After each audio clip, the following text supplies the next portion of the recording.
నా ముందు అక్క పుట్టిన వెంటనే తనకి తెలియకుండా స్టిచెస్ వేసేసారు, ఇంకా గర్భసంచికి యూట్రస్ కి స్టిచెస్ వేసేసారు, ఇంకా she should not have children అని. ఆ స్టిచెస్ వేస్తుండగానే మా మమ్మీ సెమీ కాన్షియస్ లో ఉంది, పార్షియలీ అనస్థీషియా ఇచ్చారు. వేస్తుండగానే ఈమెకి ఇంకా బిడ్డలు కొడితే చచ్చిపోతుంది నిశ్చయంగా, కాబట్టి వారి భర్తకి తెలియకపోయినా పర్వాలేదు, ఫస్ట్ మనము తన ప్రాణాన్ని కాపాడటానికి. అప్పటికే షీ వాస్ ఫుల్ ఆఫ్ మొత్తము రక్త ప్రవాహం రూమ్ అంతా కూడా. అంత భయంకరమైన పరిస్థితి ఎదుర్కొంది. అప్పుడు మా నాన్నగారిని అడగక ముందే స్టిచెస్ వేయడం స్టార్ట్ చేస్తారు, పర్మిషన్ తీసుకుంటారు మామూలుగా.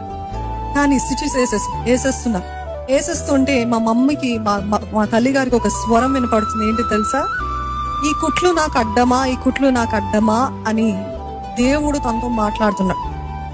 అయితే ఈ మాటలు వింటున్న మా తల్లి గారికి అర్థం కాలేదు. అప్పుడు ఆ పరిస్థితుల్లో ఆ సబ్ కాన్షియస్ మైండ్ లో అర్థం కాలేదు. అయిన తర్వాత వారి అమ్మమ్మ దగ్గరికి వెళ్ళి, నేను వారు ఇట్లా చేస్తుంటే నాకు ఈ స్వరం వినబడుతుంది అమ్మమ్మ, దీని గురించి ఏమంటావు, నాకు అర్థం కావట్లేదు అని అంటే, ఆమె ఏమాత్రం ఆలోచించకుండా మా అమ్మమ్మ గారు అన్నారు, ఓహో అయితే ఇంకొకటి ఉందన్నమాట అని అన్నారు.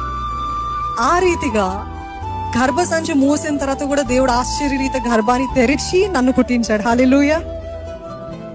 ఓహో అయితే జెస్సీ అక్కకి దేవుడికి ఒక గొప్ప ప్రణాళిక ఉంది, మాకెవ్వరికి లేదు అనకండి. ప్రతి ఒక్కరికి దేవుని ప్రణాళిక ఉంది.